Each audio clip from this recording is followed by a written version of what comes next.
Hello again, I am Blunty. Now these days it's very common for videographers to shoot all kinds of stuff on DSLRs and small mirrorless interchangeable lens cameras, weddings and event shooting and feature-length films and short films and interviews and documentaries and whatever you can point a camera at basically. The large sensors and fantastic range of lenses on these things make them a brilliant choice for doing that kind of stuff. But the problem is these things are designed for photography first and not for video as a priority. So to get them to work really well as a video solution, you often have to bolt all kinds of stuff onto them. Lights and microphones and external sound recorders and extra grips to stabilize the thing and all manner of gizmos and gadgets and external video monitors because the screen's on the back and all kinds of stuff. And that's a problem. And that ability is often provided by what we usually call DSLR cages, and I hate them. They're big, clumsy, Frankenstein monster, awkward mess of things. And look at these things. They're huge and clumsy and needlessly complex and over-engineered, and I really do kind of hate them. But my personal feelings aside, those people who do like to use them know they aren't exactly what you'd call practical and easy to carry around and pack up into a bag and take to location to location. They're clumsy, and they look especially impractical and ridiculous wrapped around today's breed of ever more powerful video shooters and mirrorless interchangeable lens compact system camera thingies. So that's my problem with them, but let me tell you about the solution. Here is the solution. It's called the PNC GearBox, and it speaks directly to the part of my brain that loves thoughtful, simple, practical and elegant design.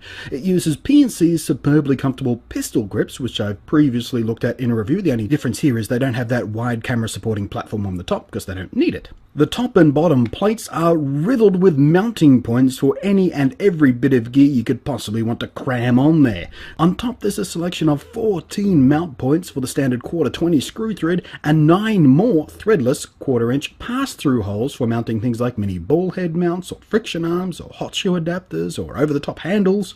The bottom plate has 5 more 1/4-20 mounts, which makes it dead easy to jam the whole thing onto a quick-release plate for mounting the whole shebang onto a tripod or monopod or even a Steadicam rig or a slider or whatever you need it to be on, really. Both plates are made from black anodized metal, so will easily tolerate the rough life of location shoots without a care in the world, and take my word for it, if you drop one on your bare foot, it stings like a son of a bitch.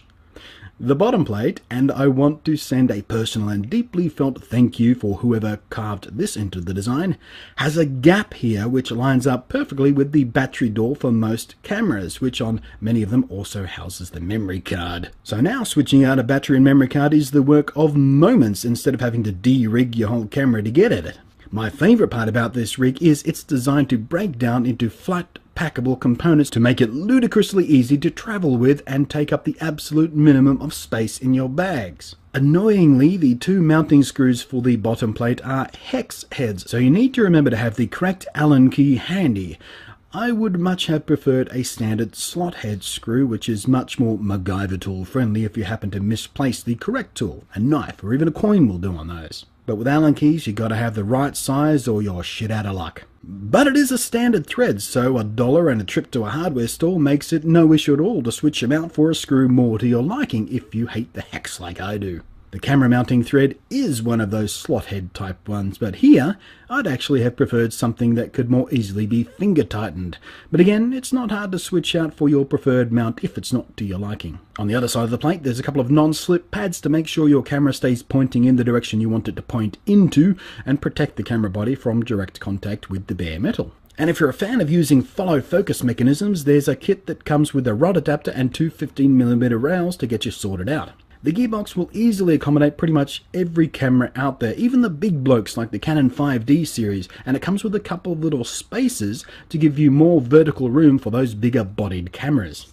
And even if you don't need to mount a whole bunch of stuff to your camera, even if you use it with just the camera mounted and none of the other gizmos, you'll find that the 2 comfortable handles and the wider grip they provide will noticeably stabilize your handheld shots. Aside from the hex bolts and the camera mounting thread you need a tool to use, I've no other complaints about the design. It's solid, but without being bulky or heavy. There's more than enough mounting points in the Swiss cheese plates to accommodate any collection of additional gizmos you could cram on there.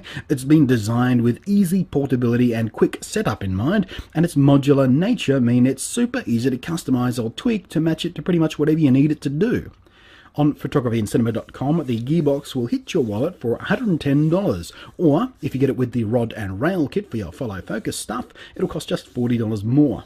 Now, like I said at the beginning, I have always kind of hated the convoluted Frankenstein's monsters mess of traditional DSLR cages, but the simple, sturdy elegance of the GearBox solution really has kind of turned me around on the whole thing. It makes it much more simple, much more practical for actually using in the real world. And whereas once I was kind of biased against DSLR cages, now I'm kind of finding myself a bit of a fan of their practicality. So thanks for watching. I am Blunty, and I'll catch you next time.